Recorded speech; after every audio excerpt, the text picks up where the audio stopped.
Tapos, ay, magandang hapon po at pag-usapan natin po for educational purposes at saka malinis din natin ang issue patungkol sa tinatawag na Monterasas de Cebu o di kaya the rise of Monterasas. Ito po ay kinahangaan ko ang may-ari ang lead proponent dito na nagpapagawa ay si Slater Young na isang yung nanalo sa PBB, Pinoy Big Brother, na magaling na inhinyero at nakapagtipon siya ng mga grupo ng engineers at saka grupo ng mga architects. Ang tumulong sa kanya mga arkitekto na grupo ay yung LGG. At isali ito na shortlisted, pinili sa isa sa mga nagko-contest sa the best architectural designs sa mundo. At siyempre, talagang magaling.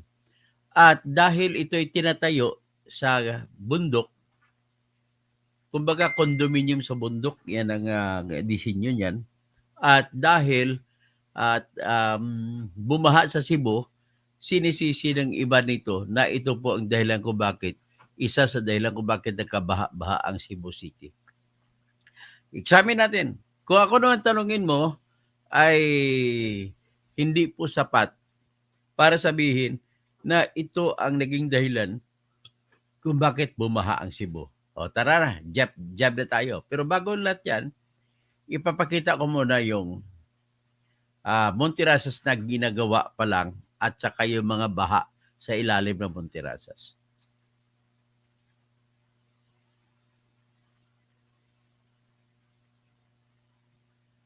So, yan, nakita nyo?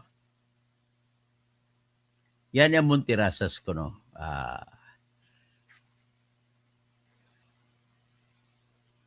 Pero mapalaki sana natin to, no?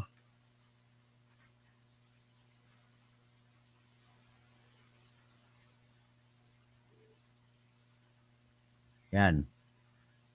Kita niyo ba? Monterasas ko, no, yan. So, pero titingnan nyo sa ibaba, bandang ibaba, may mga tubig. May mga bahay ko, no? So, I just presume na tama yan. Sige, babalik tayo ngayon.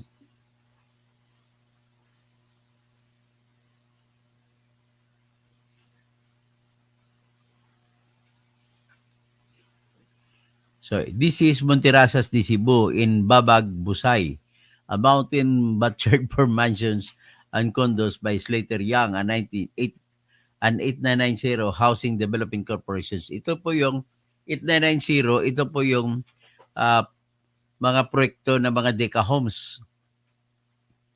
So, ang tawag nila daw, yung Typhoon Kitino ay nag-iwan ng mahigit 120 na namatay sa Cebu. Sa Cebu Province. Actually, hindi lang Cebu City, Cebu Province kasi may saliluan lang pinakamaraming namatay dyan. So, ngayon, yan makita mo na may tinatawag na mga baha. Yan ang binubuo nilang mountain. So, ito naman, happy to say that Monterasas is well.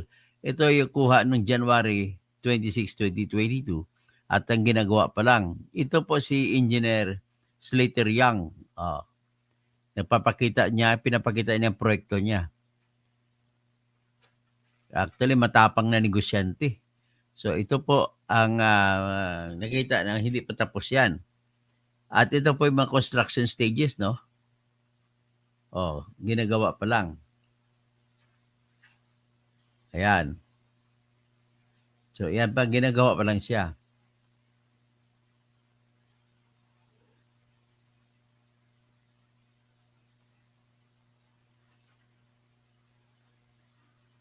Okay. So, nakita nyo ang ginagawa ay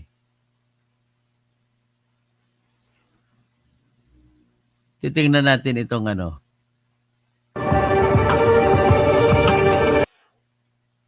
yan. Hindi ko, pinatay ko lang sounds, patayin ko na lang kasi ang problema ko, ito siya medyo maganda, no? Yan. Kung makita nyo, gano'n ang Monterasas. Pag matapos na siya, gano'n ang mukha. Tapos, ang bentahan pala dito, malamang pag may pera ako, bibili ako ng unit doon. Mamimili ka ng unit na merong malit lang na unit, pero kasama na yun lahat. Pwede kang bumili ng unit na makikita mo ng the downtown Cebu. So, yan po siya. Ano pa? Pero ito yung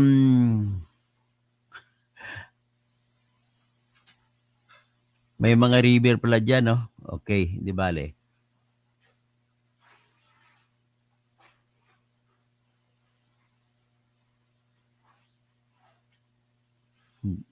Ito ito naman si Mayor Archibald, dinidepensa niya na walang kinalaman ng sa baha ang Montirasas. So, pero pinaimbestigahan na ito na ngayon ng DENR.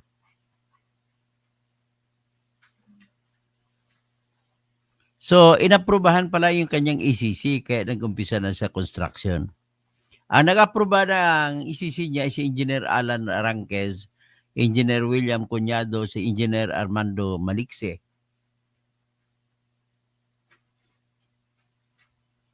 So, yan po ang isang view ng Monterasas. Nakikita ninyo? So, yan po. Tapos ito yung presentation ni presentation ng Monterasas kung matapos na, kung finished project na, yan po ang itsura niyan. Manangbing di Boque, okay? Tapos kung tingnan natin yung ibang litrato. So, yan po yung niya. Iba pa. So, ito yung parang scale model. Pero sa baba may baha But we didn't for Monterrey di Cebu. A sudden water flow, but who would have thought we'd be swimming in a mocha-colored waters from them when they said that had the best standard flood control in their area. Hindi ko lang alam kung itong baha ba ito ay sa ilalim ng Monterasa. So, Slater Young, ito yung November 8, no? Inulan ng batikos dahil sa Monterasas Prime matapos ang pananalasa ng Bagyong Tino. Binabatikos ngayong online si Slater Young, ang engineer at developer sa likod ng Monterasas Prime matapos ang matinding pagbaha sa Cebu, dulot ng Bagyong Tino. Maraming netizen ang nag-ugnay sa pagbaha sa umano'y epekto ng malalaking development sa kabundukan. Ayon sa mga netizen at ilang eksperto, dating mas makapal ang vegetation sa lugar at maaring nakaapekto ang pagdevelop sa natural na daloy ng tubig. May landscape architect pang nagsasabing problematic ang proyekto dahil sa pagputol ng vegetation sa upland area. Tugon naman ng Campo Slater, mayroon daw silang 19 detention ponds at nasa 50% lamang ang land coverage ng proyekto. At dinisenyo raw ito para makatulong sa pagkontrol ng runoff. Ngunit sa gitna ng kritisismo, napansin ng ilang citizen na naka-deactivate ang comments sa kanyang social media post. Sa ngayon, walang official na ulat na nagsasabing ang Monterasa Prime ang direktang dahilan sa pagbaha. So, yan po siya, Monterasa Prime. Ginagawa pa lang sa ngayon. Ito yung itsura niya kung matapos. No? So, yan ang mga sasalubong siya pag pumasok ka dyan. So ito po, maganda talaga paggagawa. Kita mo. Yan po ang kung finished product na, yan makikita mo. So, yan po. Tapos kita mo ang downtown Cebu, yan makikita mo sa kanya. Yan si Slater Young. So, anyway, ang tanongin natin ngayon sa sarili natin ay dapat ba siyang sisihin? Pero ito, titinan mo, may baha,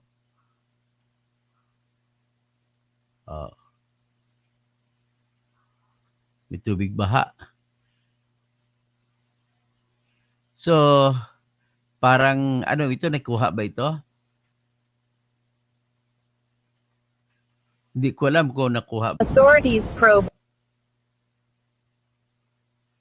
a Cebu hillside project after floods raised concerns on slope and drainage safety. Authorities probe a Cebu hill.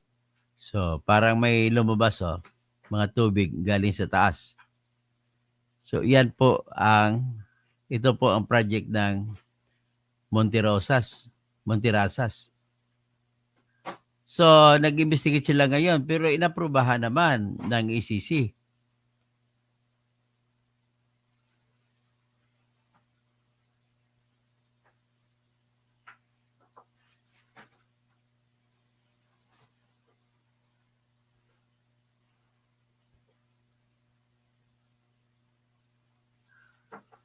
Okay. So, matapang na bata to sa pagnegosyo, no? Malaki ang kanya. Malaki ang kanyang ginasta. Kumbaga. So, yan ngayon, no? Ang pagkuha ng yung mga earthworks. Maraming pinutol, no? So, yan siya. So, ngayon, ang ating examinin ngayon, ito na palang niya, no? So, sinisisi siya sa mga baha doon sa katabi.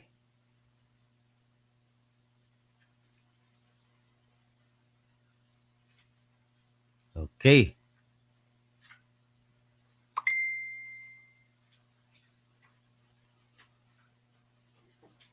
So ngayon, titignan natin sa aspeto. Ito po, medyo magandang pagkakuha. Ito po ngayon habang under construction.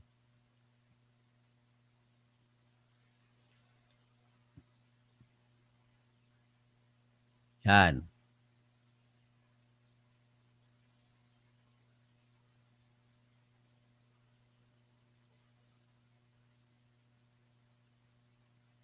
Tingnan natin. Hindi pa maganda.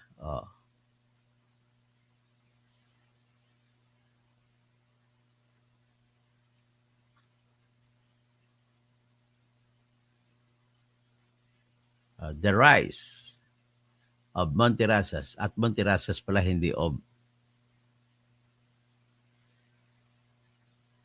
Again, binibirangan si Slater Young.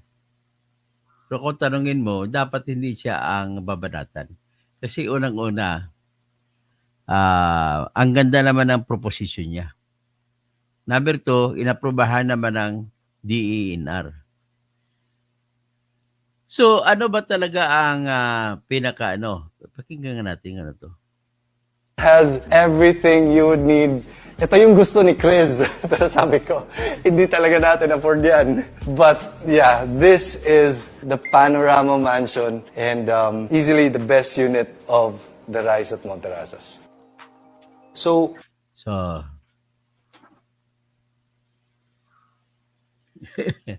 anyway, let's go. Let's dive in. So, titignan natin sa aspeto ng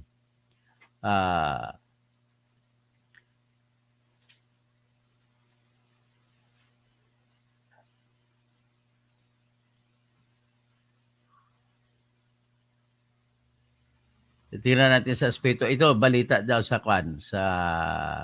ibang balita. Pakinggan muna natin bago natin i-discuss kung ano ang gaano karami bang tubig na naibibigay nito sa kapitbahay, mga lugar ng kapitbahay nito sa ibaba ng bundok. Pakinggan muna natin ang balita ni Julius Babaw. Balitang yan si Reynel Pawit. Matinding bahang naminsala sa Cebu dahil sa bagyong Tino. Daan-daang libo ang nawalan ng tirahan. Mahigit 100 na rin ang nasawi sa buong lalawigan. Bukod sa palyadong flood control projects, sinisisi rin ng netizens at ng ilang Cebuano ang The Rise at Monterasas. Isa itong high-end residential project sa bundok na bahagi ng mga barangay Guadalupe at Sapang Daku sa Cebu City.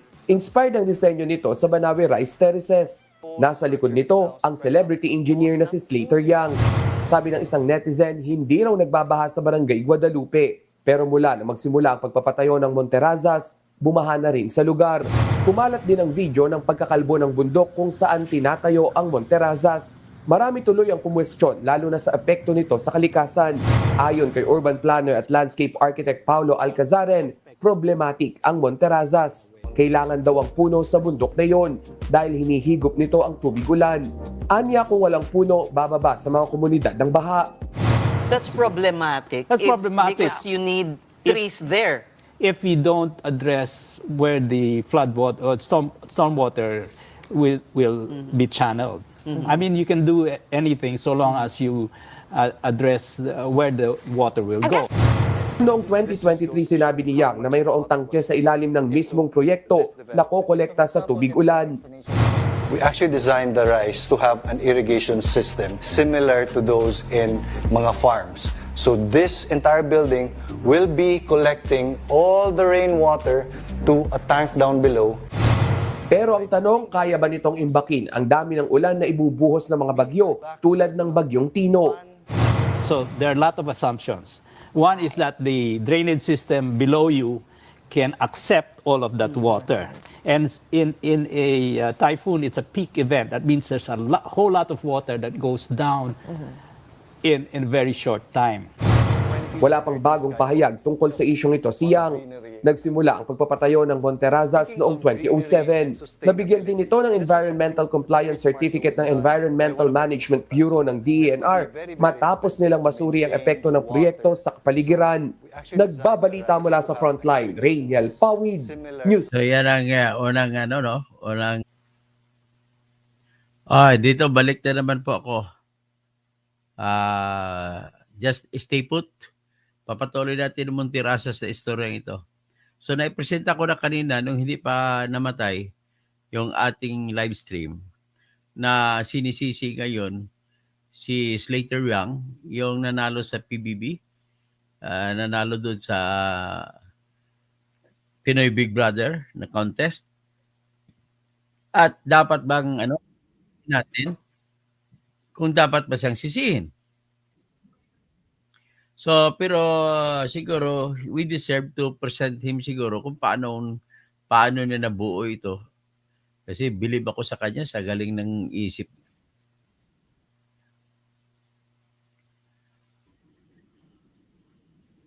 Okay.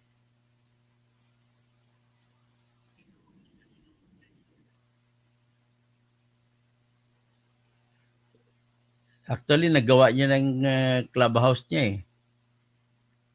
Okay, pakita ko siguro muna tong clubhouse niya. Monterazas,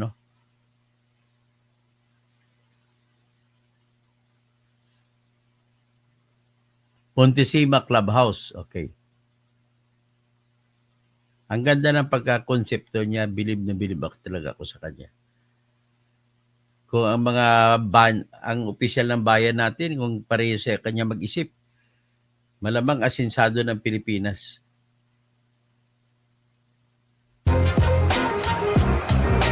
Yan. Yan po ang kanyang clubhouse. Hey guys, Slater here, and a while back I posted about the construction At ang sinasakyan niyang minamaneho niya yung BYD na pickup. of the Montesima Clubhouse, and I'm happy to say it has been finally completed. It was actually completed about 6 months ago, pero hindi pa lang talaga natin na tours. Today, we are actually going to do just that. Sergio, welcome to the Montesima Clubhouse.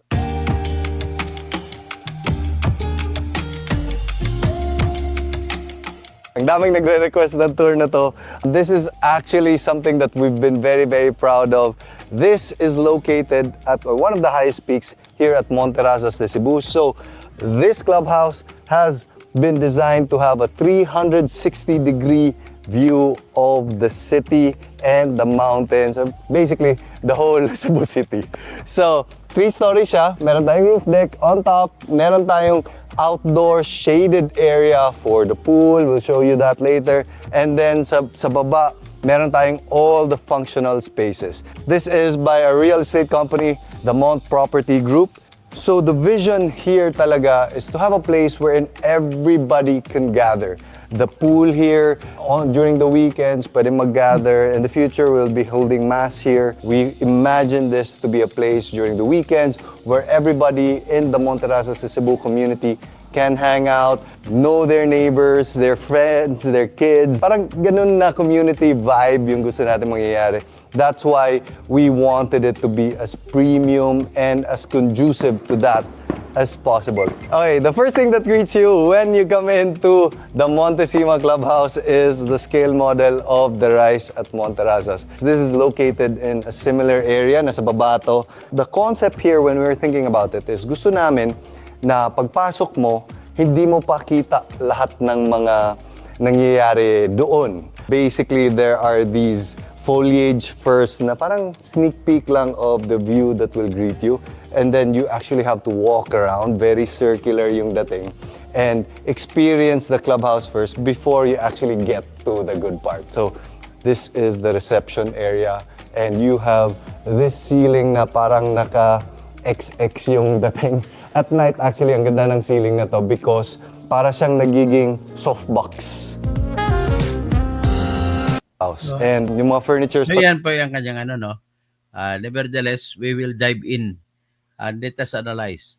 When I got the data of this project, 200 hectares, 200 hectares po ang lahat, ang lapad.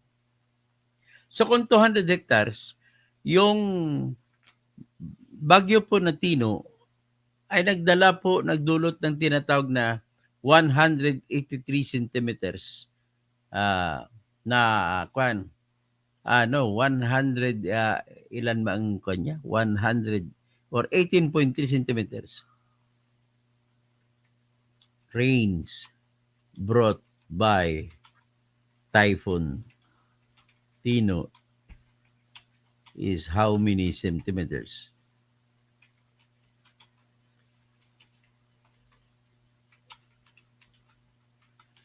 Ang sukatan kasi po ng volume, yung dami ng ulan, ay sa centimeter namin po sinusukat.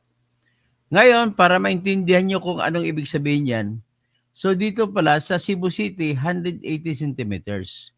Pero sa sentro ng Baguio, sa Southern Leyte, ay 235.2 millimeters or 23.5 centimeters. Ang ibig sabihin po niyan ay halos kalahating metro na ang taas. Pero dito sa ibang lugar, sa Bagakay, Toledo, halos kalahating metro ang sukat, 428 mm.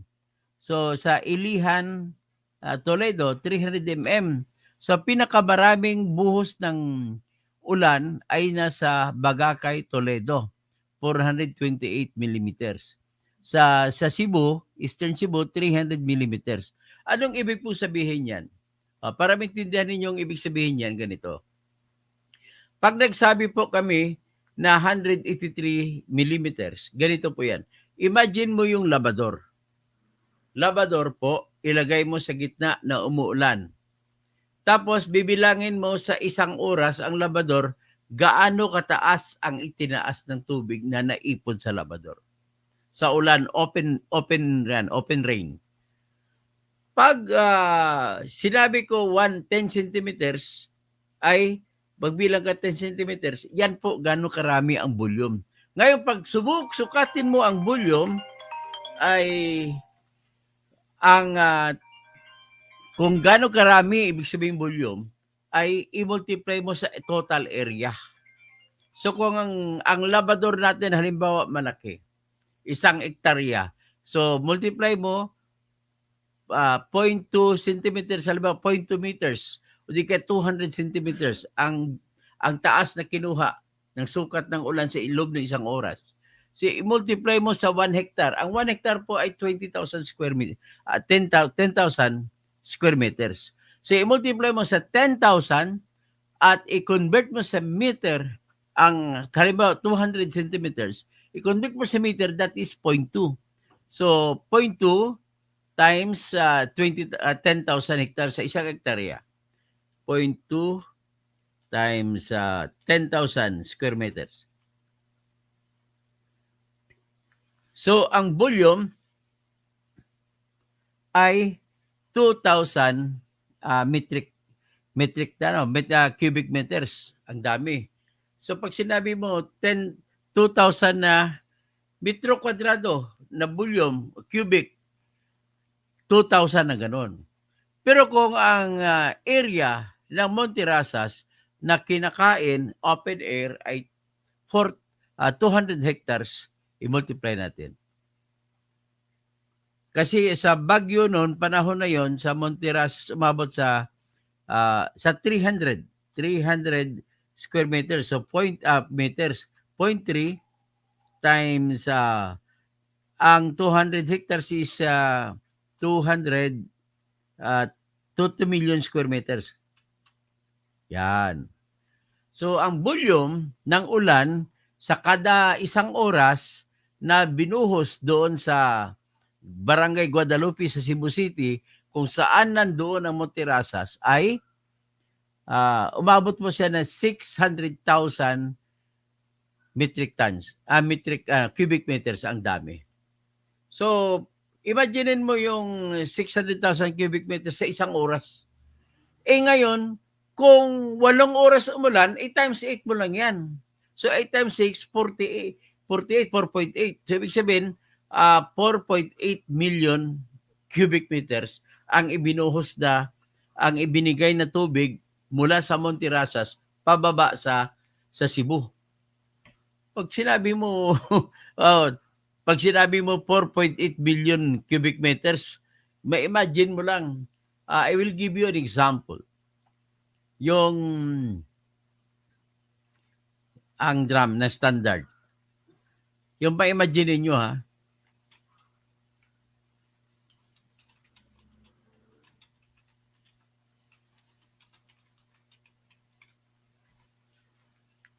Yung isang drum na malaki po, na nilalagay ng mga krudo, ay 0.2 cubic meters lamang yan. Ibig sabihin po, yung 5 drum, na malaking drum, ay 1 cubic meter. So kung ang pinag-usapan natin, 4.8 million cubic meters, napakalaking, parang dagat na yun. Yan ay kung hindi gumagalaw ang tubig papunta sa dagat, mag-iipon yun, aabot hanggat sa, kung 4 meters ang taas ng tao, standard ng tao, 1.6 meters lang ako. 162.5. Kasi 5'4 ako. So, kung umabot po sa 4.8 million cubic meters, gaano kaya karaming tubig? Doon lang sa Monterasas lang yan. Yung binibigay lang ng Monterasas. Kasi 200 hectares. So in other words, itong ating mga official sa DENR natin, dapat mag-isip din sila kung anong epekto sa baha. Bakit payagan nila ang project ng Monterasas na 200 hectares ang open air na tatabasin, tatanggalin mo mga puno. Pag tinanggal mo mga puno, ang ibig po sabihin yan ay tinanggal mo po yung mga puno na humaharang sa tubig pababa. Imagine mong sponge, foam, ang sponge, yung kama. Yan po, pag dilagay mo ang tubig, papasok ang tubig doon sa sponge, sa kama. Ngayon, ang lupa po natin ay parang sponge. So pag buhos ng ulan, ay sisip-sipin ng lupa ang lahat ng mga tubig ulan na pumupunta. At hinaharangan din ng mga puno. Kasi mga ugat ng mga puno ay sumisipsip din ng tubig. Tapos ang sinisipsip nila ng tubig sa mga puno ay mayroong mga maliliit na mga butas ang lupa papunta doon sa ibaba. Magtitipon yan at magiging mangyari parang may pagkukunan ng mga tubig, mga balon. Diyan maiipon sa ilalim ng lupa. Kaya kung minsan, anong tawag yun? Magbabaon ka ng tubo, mga 5 tubo, at lagay mo ng bomba, lalabas ng tubig. Doon yun ang galing sa mga tubig na inipon galing sa tubig ulan. So, ibig sabihin po, dapat ba nating sisihin itong Montirasas na ganun. Well, napakalaking project po niya, na 200 hectares, at ang katabing bayan ay sapat po na ang dami ng tubig na maiipon sa isang oras. Kung mag 10 oras pa, i-times 10 mo, magiging 4.8 million cubic meters. Sapat na para ilubog yung isang barangay na katabi. In other words, ang tanong ko rito sa mga taga Department of Environment and Natural Resources, mga engineers natin dyan sa Environmental Management Bureau, bago nyo inaprubahan yung proyekto ng Montirasas, nag-imagine ba kayo kung gaano karaming tubig ang mailalagay na maibubuhos kung tubig ulan? At gaano karami ang tubig na napipigil ng mga puno na tatanggalin kung nung ano pang puno, marami silang naipipigil ang tubig pababa. Pero nung wala ng puno, dire-direksyon ang tubig. Tapos gawin mo pang semento ang mga sahig ng mga bahay-bahay, siyempre magtitipon ang tubig doon. At tatalon lang doon hanggang sa pinakababa. So ano ngayon ang disenyo? Nagtitiwala naman ako ng mga engineers ng Montirasas at saka architects ay sinabi nila mayroon doon silang catch basin sa ilalim. Ang tanong, sapat ba yun ang laki ng catch basin para makuha mo lahat ng tubig? Kung umulan ka lang may 1 oras, gaano karaming tubig? 2 oras na ulan, 3 oras na ulan, 4 na oras na ulan. Kung bagyo, umabot sa 24 hours ang ulan tuloy-tuloy. Yan po ang dapat pinag-isipan ng ating mga engineer diyan sa Department of Environment and Natural Resources bago kayo magbigay ng tinatawag na Environmental Compliance Certificate. Well, kalakaran naman kasi dito sa Pilipinas na yung kumukuha ng building permit ay kailangan mayroong Environmental Compliance Certificate bago aprobahan ng building official. So ngayon, alam naman natin na may open secret naman yan na nagbibigay ng pera ang sa mga building official, yung mga kumukuha ng building permit para mabilis. At natandaan nyo ng mga expose noon sa Makati, nung sa panahon ni Mayor Binay na matanda, kahit sinong condominium dyan, pwedeng mabilis kumuha ng building permit. At yung normally na 1 taon bago, pinag-aralan kasi ng mga engineers dyan, bago magbigay ng building permit, kinocompute namin yan, bawat disenyo kung tama ba o hindi. Kung tama, na-compute na namin, saka palang bibigyan ng building permit ang nag-a-apply na magtatayo ng condominium. Ngayon, naging mabilis yan. Anong ginagawa? So, siyempre, ang building official ngayon ay mayroon silang sariling mga laptop. May mga application o program na i-insert nila lahat ng mga designs, ang sukat ng disenyo ng mga ilang bakal, chichikin nila automatic na magpo-program kung si safe ba o hindi safe yung magiging disenyo. Pero ngayon, para mabilis, ang ginagawa lang yan, nagbibigay lamang po doon sa condominium sa Makati, the whole 1 floor, ibibigay kay Mayor Binay para mabilis ang pag-aproba ng building permit. Ganun po yun ang kwento nung araw sa panahon na may mga expose laban kay Mayor Binay. So kung ganun ang nangyayari sa Makati, ganun din nangyayari sa ibang mga lungsod natin. Na para mabilis ang building permit at maitayo na kagad, ay nagbibigay ng 1 floor, ibibigay sa Office of the Mayor. Bahala na si Mayor dyan. Pagkatapos sa mangyari, imbis na chichikin, pira-pirasuhin namin yan, 1 biga, 1 haligi, kumpitin namin kung tama o mali, mga sahig, mga bubong, lahat-lahat, kung building yan, kung resilient ba yan, sapat ba yan, laban sa lindol, laban sa hangin, laban sa bagyo, kumpitin namin lahat yun. Ang tagal po ng computation yan. Kita mo, sa isang plano ng isang kondo, hindi lang isang engineer ang gumagawa ng plano. Marami. Kasi kung ako naman ang project engineer na gagawa ng plano, kasama ko mga engineer, i-assign ko sa kanila, o ikaw first floor, ikaw second floor, ikaw third floor, ikaw fourth floor, hanggang sa 50th floor yan, halimbawa. Pagkatapos, iba pa yung gagawa ng design ng framing, structural framing. Para sa structural framing, kukumpitin ka agad ang mga loads o mga bigat o mga lahat ng pwersa na umaakto sa biga at saka sa poste. So, ganun po kahirap ang mag-check sa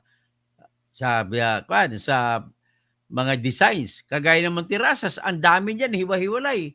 Kada bahay, hiwa-hiwalay. So, kada bahay niyan na disenyo, chichikin ng kada engineer diyan sa Cebu City Building Official Office. Ang problema ko, ilang engineer ba meron dyan? Kukunti lang yan.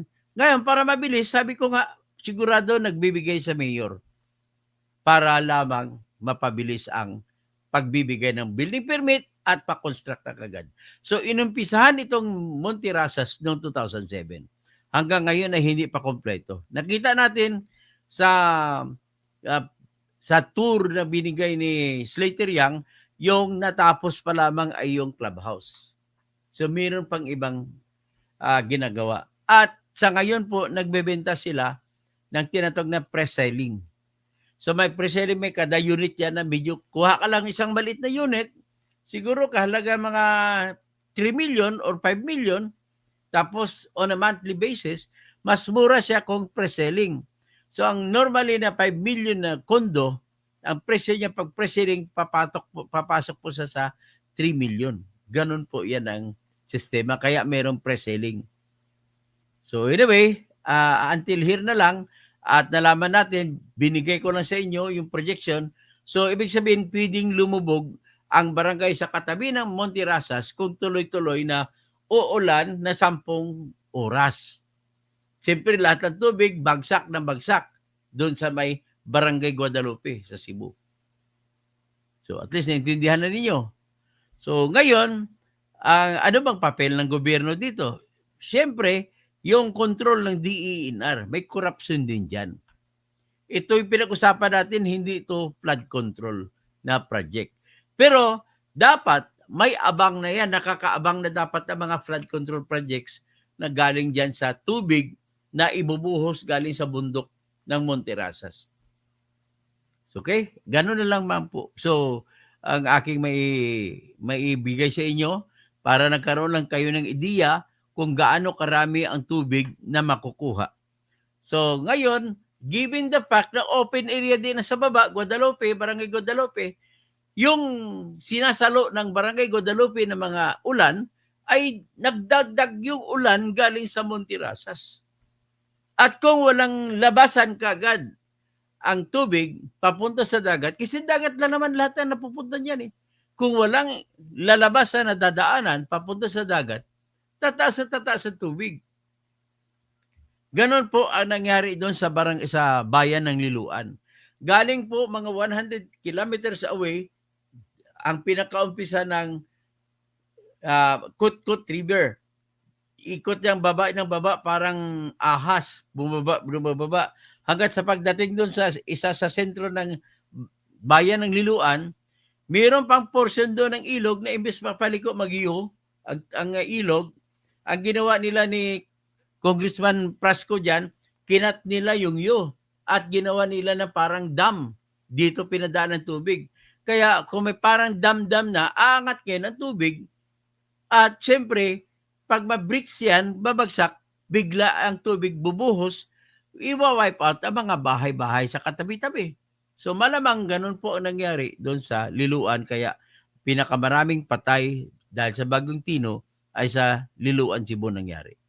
O mamaya, alamin natin ang update mamaya sa Bagyong Uwan. Nakita ko, grabe ang tira doon sa Cagayan Valley, sa Region 2. Ang dami sa Isabela, ang dami po ng mga baha na dulot ng Bagyong Uwan. So anyway, hanggang dyan lang po tayo muna. Mga magandang hapon po sa lahat.